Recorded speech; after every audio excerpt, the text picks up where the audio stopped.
everyone. Our guest today is Dr. Anagha Bhat, Russian and Marathi language expert. She is a teacher and translator of the Russian language. Currently, she is working in the Savitribai Phule Pune University, heading the Russian section. She is an academician, translator of literary works and also of commercial documents, editor, and much more. Let us learn more about her world. Welcome to the show, Anagha. I would like to start by asking you, how did you start your career? Well, the career began after 10th standard, you could say, and I was what you can call a merit student. Like, I had got merit scholarships and everything, but instead of going for science, which would have been more logical thing to do, I chose to take up arts. And even while taking up arts, I was very clear that I wanted to do something with languages, because I guess very early on I realized that my forte is languages. So I chose Ferguson College art stream. I did Sanskrit there. Even in school I had done Sanskrit. Then I also studied French for a while, but immediately after my schooling I did Russian from Anagha Institute. After doing graduation, I felt that I should be now going on to do MA, because I thought it is more interesting. And once I got into it, I just stuck along. Okay, that's wonderful. So when you decided to take arts and learn languages, was there any resistance from the family or friends, or how did they accept the decision? Well, no resistance from my family at all, but it was the people in the neighbors, relatives. They are like, okay, she doesn't understand anything, she's so good at it, she's got such good score in science and maths, so why doesn't she take up science? And as things would have it, my father was a structural designer and he had a very huge practice. So kind of, that setup was ready for anybody who chose to do structural engineering and then just get into it. But I just didn't want to do it. I knew that I would be a failure if I went into anything else but languages. Okay, that's wonderful. It's nice that you knew it very early in the childhood or maybe the college days. So you've done a teacher's training diploma for Russian language from Moscow. So how did this happen? Yeah, so when I was doing my MA, I was also teaching, and I was also teaching at Russian. I was teaching Russian on an experimental basis in one of the primary schools in Pune, and I was also teaching here at Anagha Institute.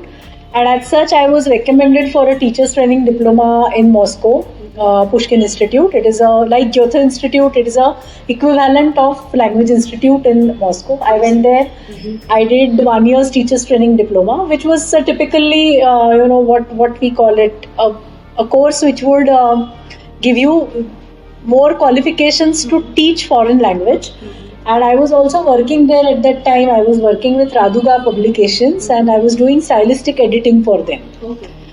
So what exactly is stylistic editing? Like, a translator would translate, but a translator, if he's translating not into his mother tongue or into a language which is not his first language, let's say, there are likely to be a lot of glitches. The glitches, you cannot call them inaccurate or wrong translations, but they are not good enough, because ultimately any kind of work, especially literary work, it aims at creating some kind of impact on the reader's mind.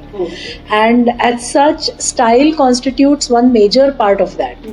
So I was helping publishers, the Raduga publication, out with the stylistic part of it, making that Marathi more palatable to the Marathi reader. I see. So this was from Russian to Marathi. From Russian into Marathi translations. Yes. And can you give us some examples of this cultural transfer that you were doing, or what were the challenges you faced there? Typically, there are, on the level of grammar, Dvitiya Vibhakti, or the accusative case in Marathi, that I guess sadly today most of the people, they also don't realize. So kesanna banavte vagare, we keep hearing such weird statements, or that maji madat. So people say that what's wrong in that? The wrong thing in that is that there is a loss in meaning. Okay. As a translator, because the meaning it's a product of not just the lexical meaning but also the grammatical meaning. And many a times people don't realize that the words carry the grammatical as well as morphological meanings apart from the lexical meaning. So I was fine tuning with that, sometimes with word order, sometimes with stylistics. So because the book I worked on was a science fiction, and the second one was stories, the short stories by Sholakha, Nobel Prize writer.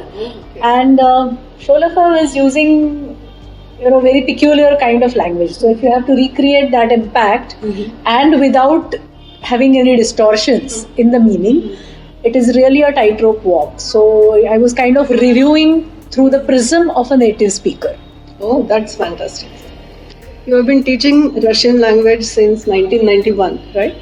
So what challenges did you face then, and what is the change that you see now? I think when I started teaching in 1991, even I was quite raw, and I guess I have evolved as a teacher. Maybe I have become more tolerant towards the mistakes of the students. The only difference, if you could say so, the difference that I feel is in the initial batches, the level of languages was better of the students. Like they had better command over any language. It could be mother tongue or it could be English if they were coming from English medium schools. Because at least in those days, people were busy teaching you a foreign language on the basis of your existing knowledge of any language. So it was mostly on the basis of analogy. Why does it happen like this in this language? See, there is something similar. So we used to make them aware what exactly is the thing. Today I feel that if I try to explain it to the students on the basis of analogy, they just don't get it, because in the first place they are not acquainted with the structure of their mother tongues or their first languages, whatever they may be. Okay, they are fluent in, so when it comes to colloquial, when it comes to conversation, they are quite fluent, and not just in foreign language but any language. But once you ask them to sit down and write or express themselves, then they fall dismally short of any kind of standards, because they are just not well equipped to use the language. Okay. Any language. Okay. So are you saying to teach any particular language, like not only foreign but Indian language, you have to be very well acquainted with the mother tongue? I wouldn't say it like that. It is not just about mother tongue. You have to understand the thing called as language. So you would have you should have heard good deal in the language. You should be listening to a lot of speech. You should be listening to a lot of expressive versions. You should be reading something good in that language. You should be able to communicate. You should be able to understand the nuances. Today there is something called as monoculture. There are crops. If you in a particular area, if you just keep growing one crop, then that is called as monoculture. That kind of deteriorates the fertility of the soil, and it's totally bad. Something similar is happening there in the languages today. There is such paucity of expressions. People don't get to hear good language spoken anywhere. The inputs can be any. At one point of time in Marathi, for example, people used to get to listen to folk forms. People used to get to listen to kirtan. Now that kind of thing is slowly eroding, and people are getting to listen a lot of languages. There is a cacophony, but then that cacophony is, so they are not getting to listen. Purvi, because people used to listen to BBC, or people used to, so they were getting one template, and then there were very many variations. Yes. And today that has shrunk. That space has shrunk. So if you even take a look at the media today is using a hodgepodge mixed kind of language. So they are communicating well, there is no doubt about it. But then the beauty of one single language, or the beauty of a structure of any single language, it is being lost on the people. I see. And there is also tremendous loss in terms of the entries. Many people don't know the words. Like if you ask them to explain their experience, like yesterday we went to a hotel, we had XYZ dish, and how was it? So people will fall short after a couple of adjectives like, it was awesome. So everything is awesome, right from television program to your food to, you don't have nuanced expressions, and that having no nuanced expression all the languages. Like even in their mother tongue, they are unable to describe how was that experience. They are unable to describe it in English, which typically is a first language these days. So leave aside foreign language. Foreign language, when you know 150 shades, like 150 shades of grey, then only you can identify correctly. Absolutely. So since you mentioned media just now, so what is your take on this Indian English? And the English that the media is using is, I mean, totally, I don't know where it is coming from.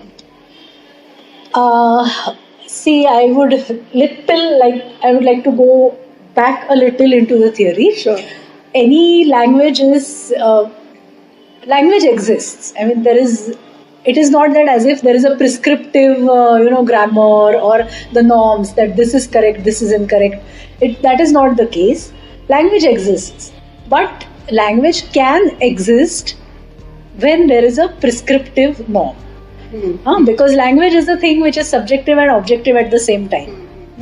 It means something. Why does it mean something? Because the meaning which we assume, it is always we assume.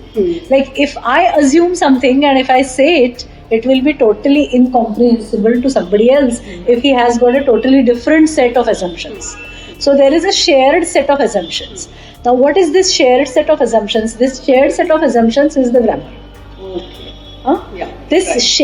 Their language has got a tremendous capacity for abstractizing things. Just like mathematics. Mathematics is a purely formal science. Similarly, grammar is a purely formal science. Okay, so you have to be, and then it also shapes the way you think. So if you are not aware of the structure, if you are not aware the forms, if you are not aware of the formal dimensions, there will be a big problem in your cognitive functions. Cognitive meaning the world exists in your surroundings, and what you are doing is through language you are creating an imprint of the surrounding inside your brain.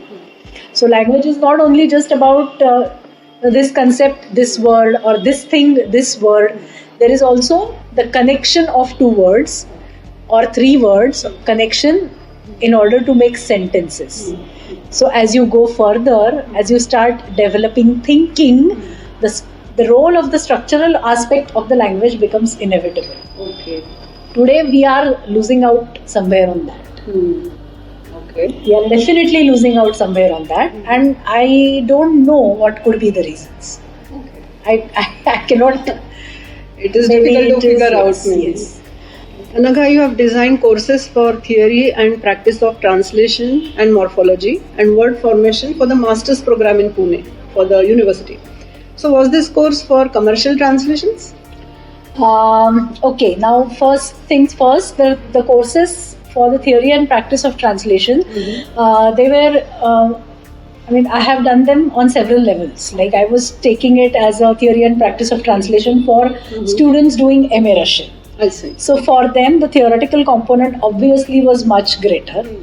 Then the similar kind of course I conducted for the teachers, the professors of university, for interdisciplinary purposes. I have done a similar course for amateurs, like those who are interested in doing translations, they can come and take. So at every level,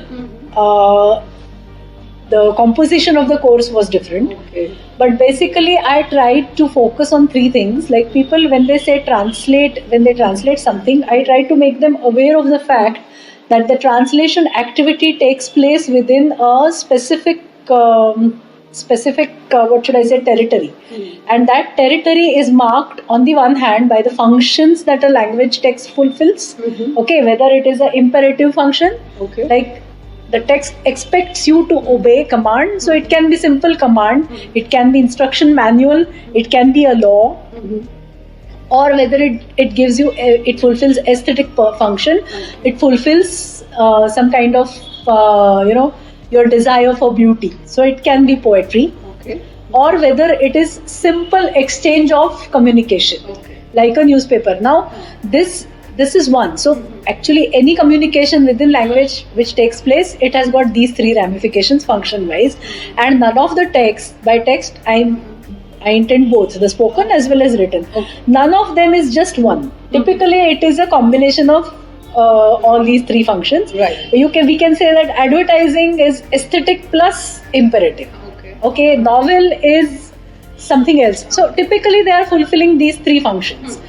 Then second thing is, what is the targeted audience, the intended audience, whether the audience is of a lay person, whether the audience is of children, whom does it aim at? Translation aims at whom?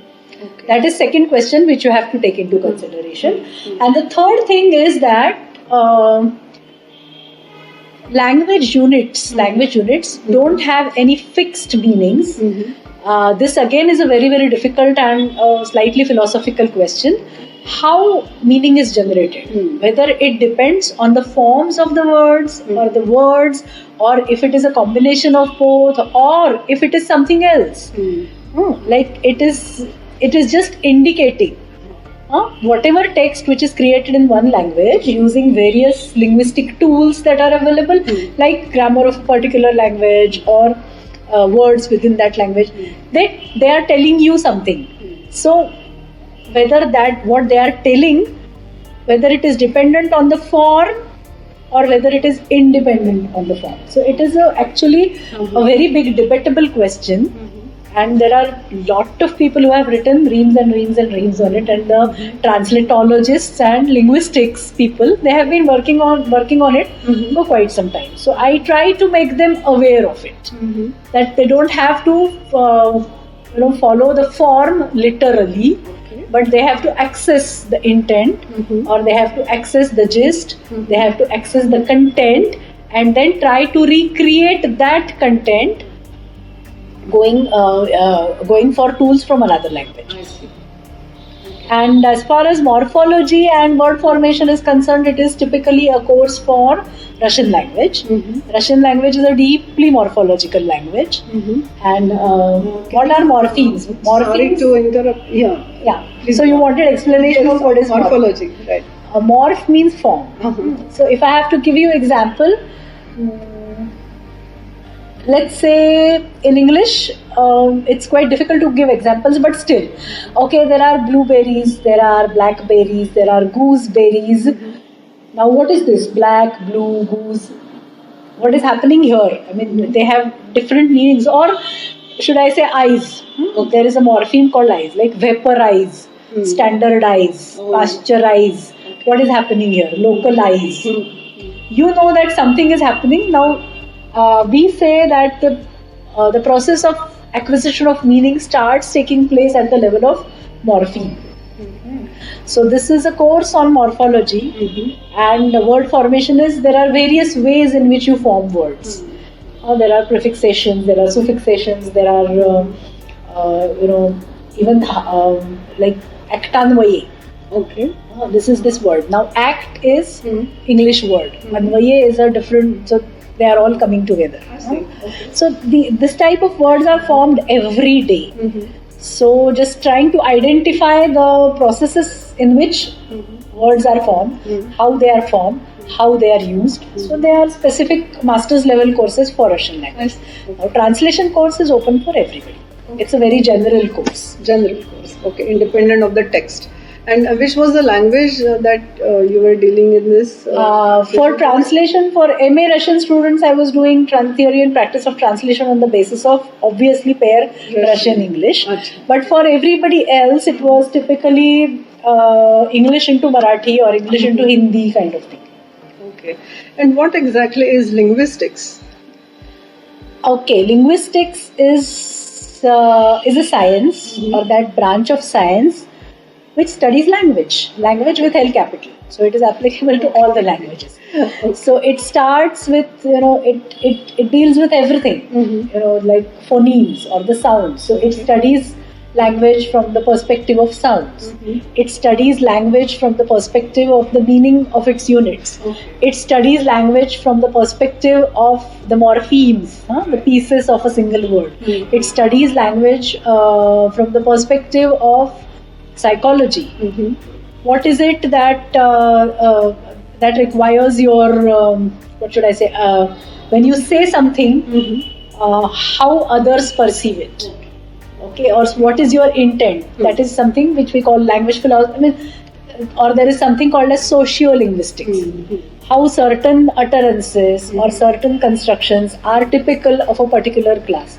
So linguistics is a vast branch which studies language in general, and there are sub-streams of linguistics like semantics, morphology, syntax, speech linguistics, and it goes on. So that is, linguistics is a science of language.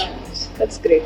You have completed PhD in Russian linguistics titled Comparative Analysis of Russian Prefixed Verbs. Can you tell us why you chose this subject and what challenges did you face while completing the doctorate? Why I chose this subject? Because as I told you, Russian is a very heavily morphological language.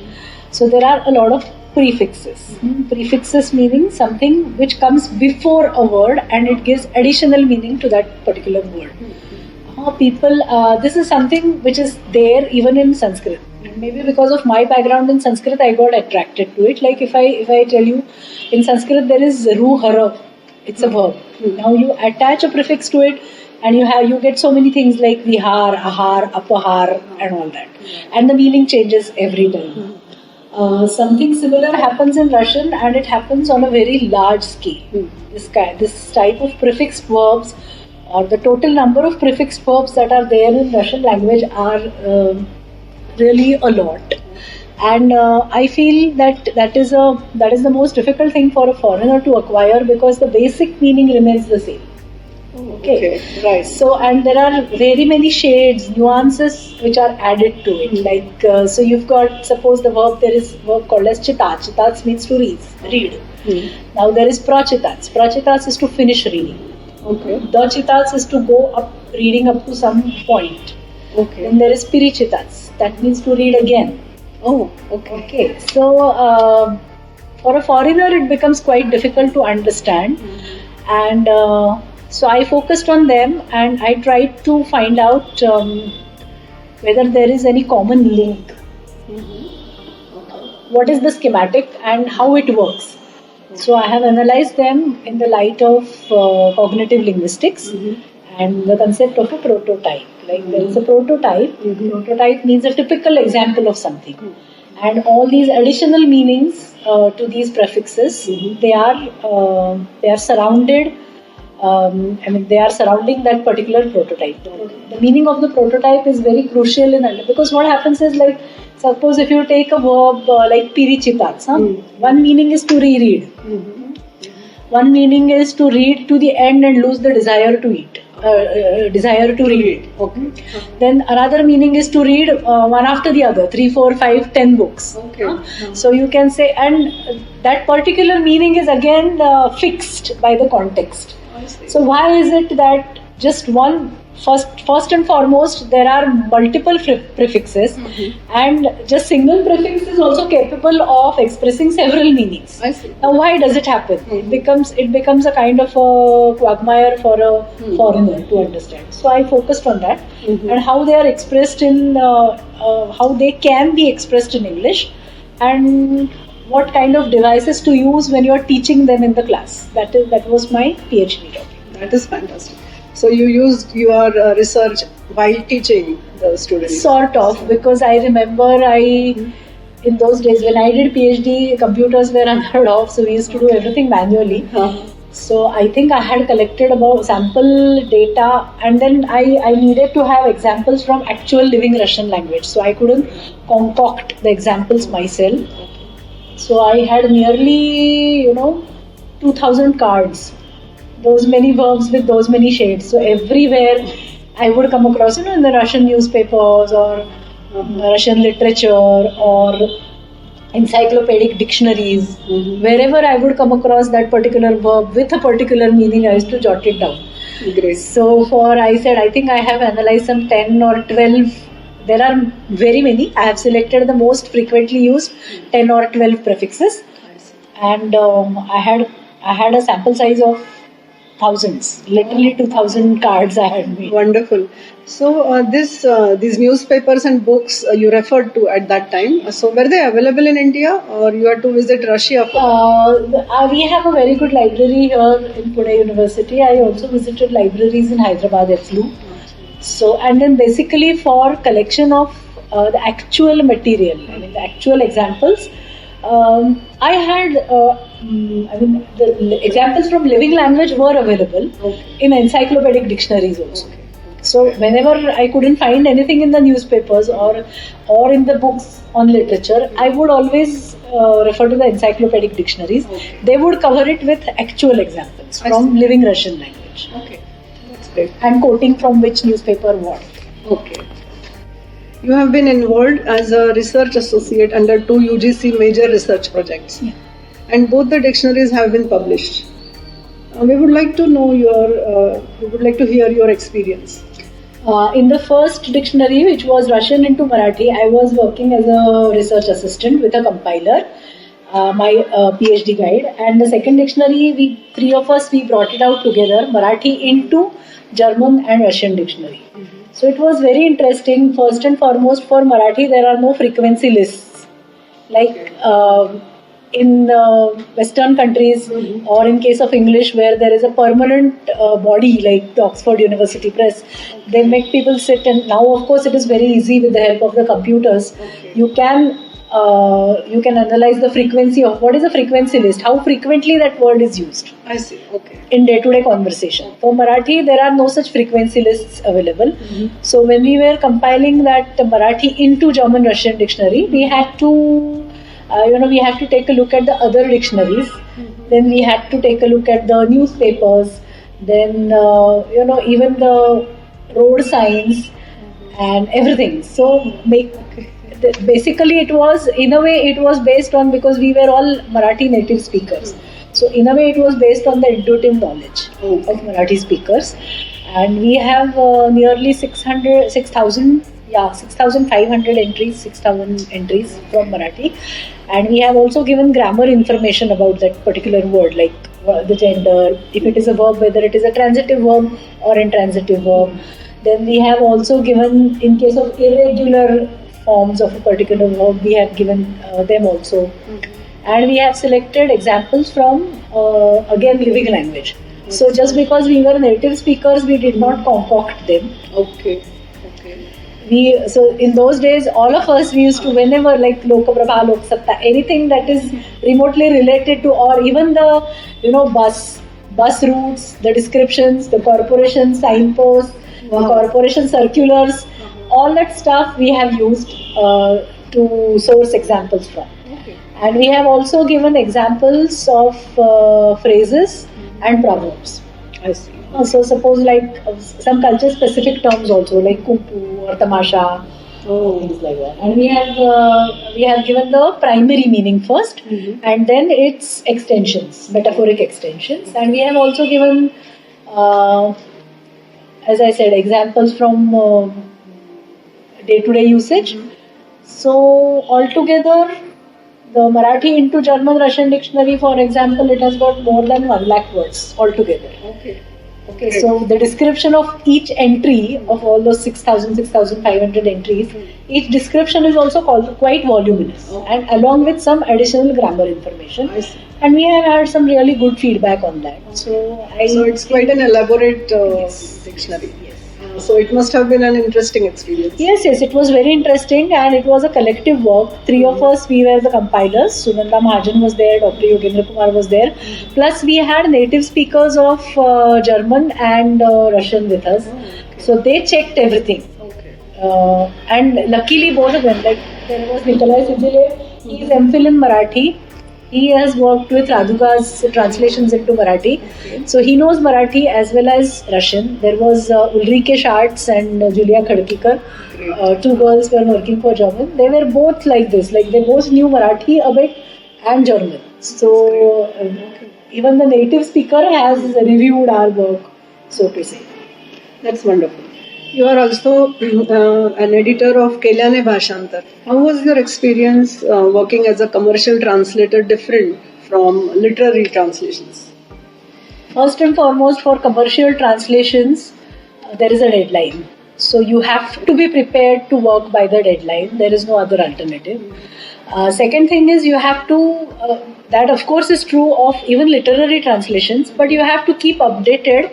For literary translations, generally you have to be updated on the social front.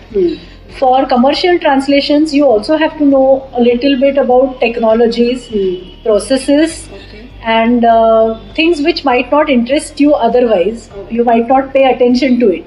But then if you are working as a commercial translator, you have to take the background knowledge. Like suppose you are doing some manual, erection commissioning manual. Then I think it is your duty to go and see the machine and just take all the possible information about the process or how the machine works, so as not to get it incorrect. So otherwise, I may be a person from humanities, from arts background, I'm just not interested in any kind of machinery, but then I have to do it. Or suppose there is something, there is some legal document, I'm not interested, but then you have to understand the nitty-gritties of the law, and then you have to stick to the letter of law. There you cannot make the thing accessible to the audience. Right. There the focus is on the correctness of law. So these are, in that sense, you have to keep yourself updated. Okay. You have to be well read. You have to know things by reference. Okay, and then, for example, anything can come anywhere. Like there is a reference like he just loves blues. Now, if you don't know what is blue, you are lost. Or there is something called as blue pill. Now the meaning of blue pill varies. If you are in computers, blue pill has got a different meaning. If it is a generally, medicine or health, blue pill means Viagra. So like this, you have to keep yourself updated. So you have to be a random reader. You should be able to read your daily newspaper carefully. You should also leaf through the brochures that come with your mixer or your television, or read the labels that come with your medicines. So that is something which will keep you very up to date and on toes.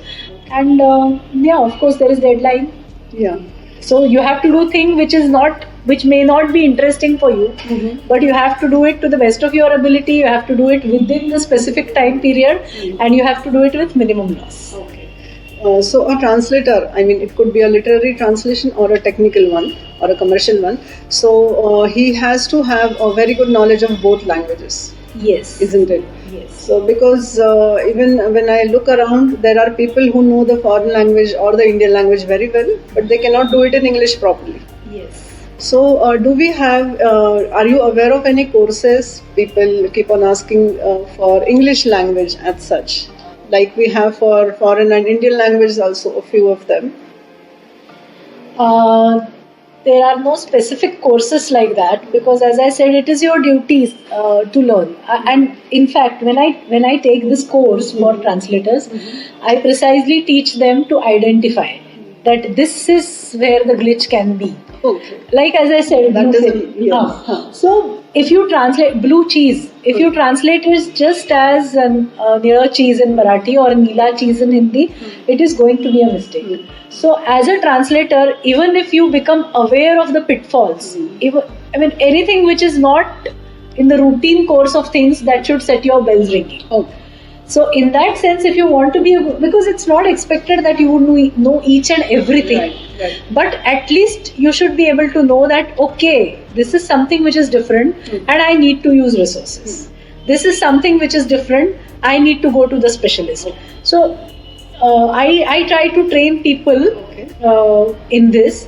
Secondly, for the translators, if they read a lot, then automatically these things will fall in place. Yeah, they will fall in place. And by reading, I don't mean just literature. Like a varied literature. Like you read blogs, you read technical brochures, you read manuals, you read general news information. If you keep yourself updated, then the possibility of your going wrong or the possibility of your misinterpreting goes drastically down. Okay. You have translated Avangas of Saint Poet Tukaram from the 17th century from Marathi into Russian for the website www.tukaram.com. This must have been a wonderful opportunity. Did you enjoy doing it? Of course, I enjoyed doing it. But as I said, for this kind of translation, you need a help from native speaker. Because okay, I'll be able to translate it. First and foremost, I should be at least very clear as to what exactly Tukaram wants to say. I should have read Abhanga. What is Abhanga? Some other Abhangas by some other people. And then second thing is, if I have to put it across to somebody else, it has to be read by somebody who knows both the worlds. So the Abhangas which I translated, I got them checked by an Indologist professor, Russian professor, who knows Bengali and Hindi very well. He doesn't know Marathi, but he knows Bengali and Hindi very well. So he has translated Vidyapati. So somebody who has that has already been there. And actually speaking, so after he recommended certain changes, suggestions, I actually for not just Tukaram but for any poetry, it has to be a collaborative work, ideally between two people. There is one person who provides the gloss. And the second person, he or she may not be knowing that particular the source language, but on the basis of that gloss, that person can recreate a new poem in the target language. So that is how I have worked with Professor Ashok Kelkar. We translated poems of Boris Pasternak, the Nobel Prize winning Russian poet. So I gave him the gloss from Russian into Marathi, and he recreated a poem. On that. So he polished it sort of? Kind of. Something similar we did with Abhanga. I gave the gloss. So I was not bothered about the metric side of it. Whether it rhymes well or not, or because translating poetry it's not just about giving everything. There are so many other constraints and there are so many other considerations. So this person, on the basis of that gloss, if he or she can recreate something, then that's a wonderful thing. So, but how did you manage this, the cultural aspects of the 17th century, for example, or the Indian context? The Abhangas which I translated, they were basically meant for the kids. They were quite simple in that sense. They were describing, various typical the narrative that we have, like the Bhakta is in some kind of danger and the god saves him or her. So there were a lot of short stories, like once a doe is caught and then she prays the god, and then God by some way or the other releases her. Or then once there is a small bird and that small bird, the battle of Mahabharata is raging, and the nest of the bird has fallen into the battleground. So that bird prays God, and then what happens is that big bell from an elephant's neck, it falls and it covers the nest. So even in that kind of battle, the bird and that bird's nest, they remain intact thanks to the god. So I could, in that sense, there weren't too many of cultural specific terms like like Mahabharata battle and all that, probably, but that one footnote would have been sufficient there. Mainly it was the gloss. Once I provided the gloss, having it in a metric composition was slightly more difficult, which was done with the help of a native speaker. Wonderful. Your published work involves different genres like dictionaries, textbooks and translated stories, right?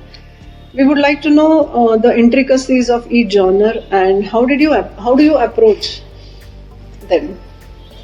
See, dictionaries and textbooks are scientific work. So they have to be without mistakes 100%. So for every dictionary, we used to debate a lot. We used to thrash out the meaning of each and every term. We used to analyze the data available. We referred to all the Marathi dictionaries and all the English dictionaries, the Hindi dictionaries, bilingual dictionaries, monolingual dictionaries, how the entries are there. We would ask the native speakers. So, and even for, the orthography, it has to be perfect. Okay, so that is something, you have to work very meticulously on that. That is in case of textbook as well as dictionary. Okay.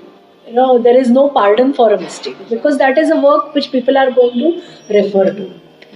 Now coming to literature, I cannot say that you can afford to make mistakes. It's not that, but the nature is different. So the lines can change. Right. You can change if you are translating poetry. The first line may come as third or fourth line. The fourth line may come as first. So there, because this is scientific communication. Dictionaries and textbook is a scientific communication. Yes. So there has to be no mistake. There has to be no ambiguity. Right. In case of literature, there is also something called as style. There is something called as the impact that the author wants to create on the minds of a writer. For example, recently I translated one Russian writer who writes about the traumatic years of the 1990s when there was, fall of the Soviet Union, there was war with Chechnya, there was inflation, there was a lot of political problems, and there are a lot of protagonists from his stories who are teenagers or young children. So his style of narration is such that he writes, in a very haphazard way. You feel, what is he talking about? And he tells the story exactly in the same fashion as a teenager would tell. So he is jumping from topic to topic. He is not very coherent. He cannot talk about the traumatic, violent experiences the protagonist has undergone. So that is his style, and it is very effective. Okay. So you have to maintain that style. Or if there is somebody else like Leo Tolstoy or Dostoevsky, they are the classical Russian writers who are used to writing extremely long sentences. Okay. So these sentences would run 2-3 paragraphs. Okay. The sentence starts at the top of the page and it finishes at the bottom of the page. Okay. There, what do you do? Marathi cannot have that kind of long sentence construction. So you have to break up those sentences. Okay. But then when you are breaking up those sentences, you also have to pay attention to the fact that there is some kind of logic. That structure is explaining some kind of logic. By arranging the clauses in a particular way, the writer wants to focus certain things. So whenever you are cutting those sentences, you also have to keep that in mind. Okay. So then there are certain instances where there are cultures, there are habits, there are season references to them. Now what do you do?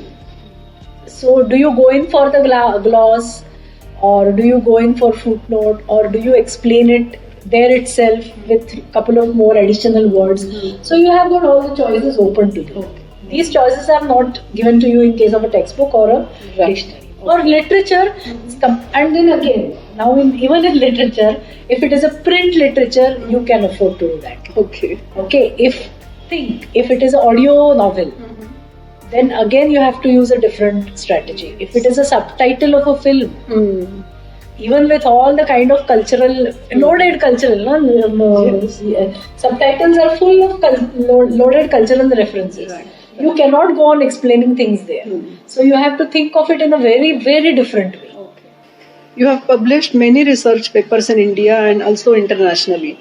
So what were the subjects? Was it linguistics or was it translation? Yes, it was, first of all, it was linguistics, then comparative linguistics, then translational linguistics.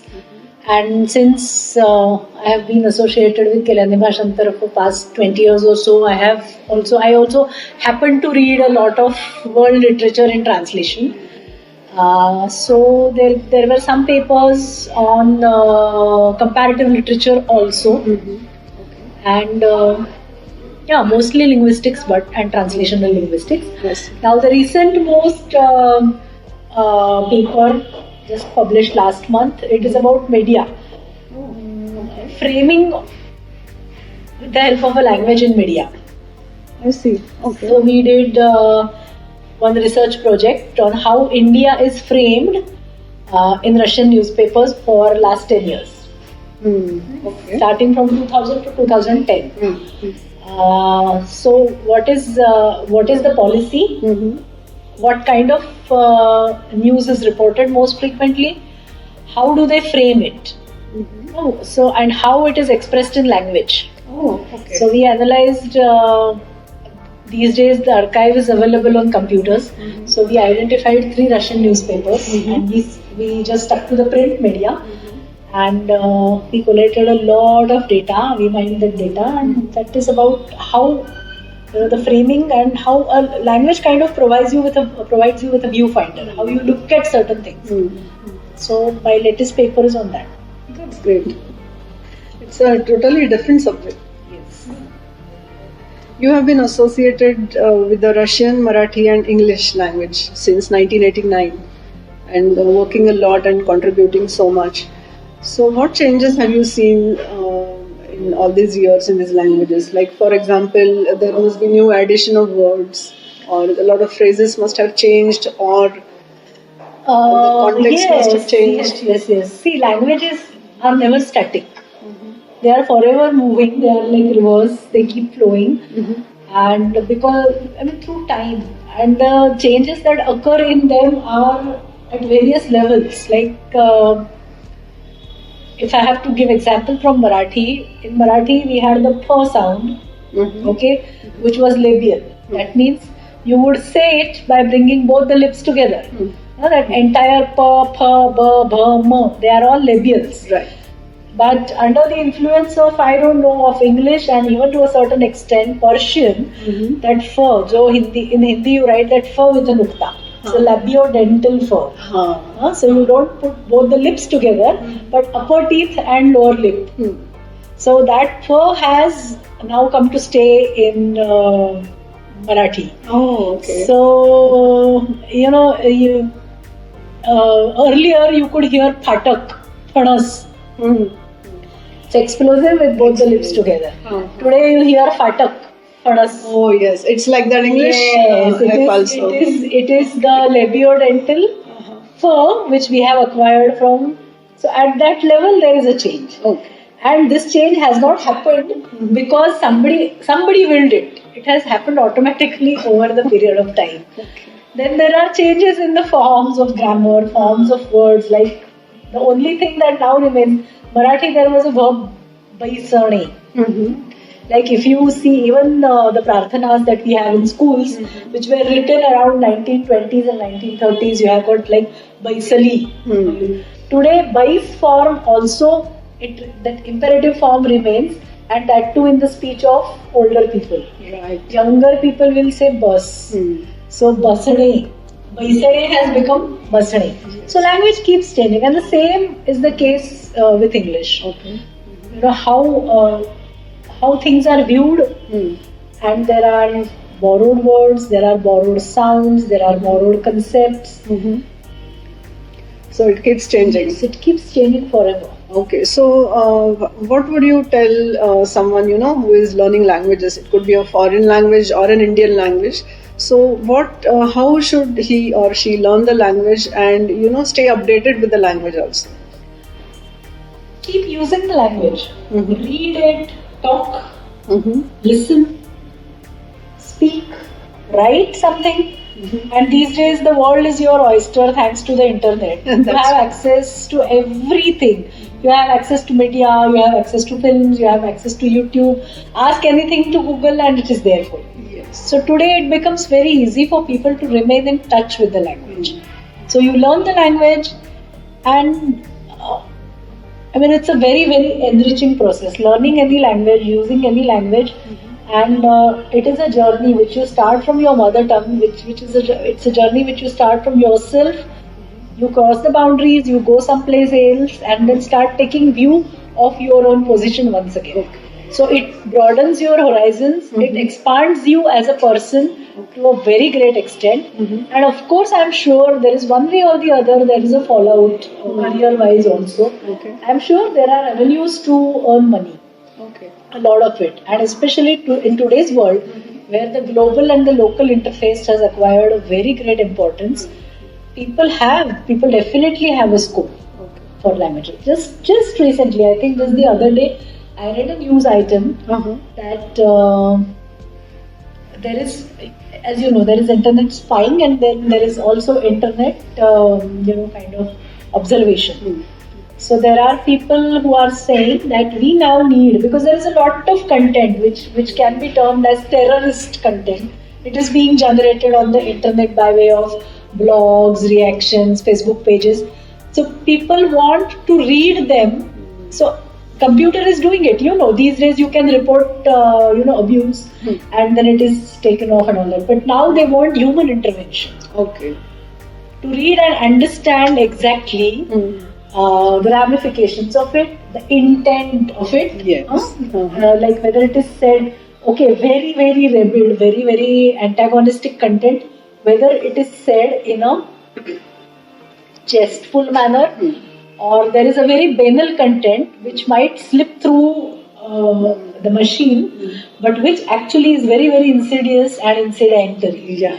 So that kind of, even for that, people are required who have got a very good command over language. Okay. So getting a command over languages is really important. Yes, and in order to get command over language, you have to read, you have to write, you have to listen, and you have to speak. You were a resource person for Marathi Vishwakosh. Yeah. So can you tell us what exactly is a Vishwakosh? Vishwakosh is encyclopedia. So encyclopedia is a compendium of knowledge which is available to you at any given point of time. And as you know, you have to keep updating it. You have to keep revising it. You have to keep adding to it. Okay. So Vishwakosh, of course, as you must be knowing, it came into being thanks to Tarpatitha Lakshman Shastri Joshi and all. And now it has been, and since then, this process of updating Vishwakosh has been going on. Okay. So this year, I think this new committee for Vishwakosh came into being some 3 or 4 years ago. And they have also, with technology, they have changed the format of Vishwakosh. Okay. Now it is available online. You can access it online and you can refer to it online. Okay. So, and of course, there were certain revisions and certain new entries. So I was a resource person for linguistics, and I have written notes on translation. Okay. So what is translation and everything, what is translation? What is source language? What is target language? Then I have also written from linguistic perspective. I have also written about the aspects of verbs, which is my domain specialization, so to say. Aspect of verbs, and then axion sartan, or in Marathi it is called Kriya Vyakti Vidha. So I have written about that. And I am also writing about padim, or the lexemes and morphemes. Okay. So some of the entries that I have written, they are already put up, so you can access them. Okay, on the great. Vishwakosh. Some of them, the process is still on. Okay. It must be quite an exhaustive process. Yeah, because it's, as again I said, it is a scientific process. It is Vishwakosh is something that people will refer to and will keep referring to. So you cannot write something very generic there. You are not expected to write a very General note. Essay or general note. No. So you have to give a list of the bibliography. Whatever you say, it has to be ratified by some source or the other. Then whatever you have written goes to a list of, it goes to a panel of specialists, other linguists, and they look at it from the perspective of language, from the perspective of linguistics. So it is completely analyzed, then it comes back to you with some feedbacks like, make this point more lucid, give a bigger list of references, make certain changes. According to that, you make changes. Then it is reviewed and then it is put up. Okay. So it's an entirely scientific process. Okay. Thank you, Anagha, so much for your time. Thank you so much, and all the best. Thank you.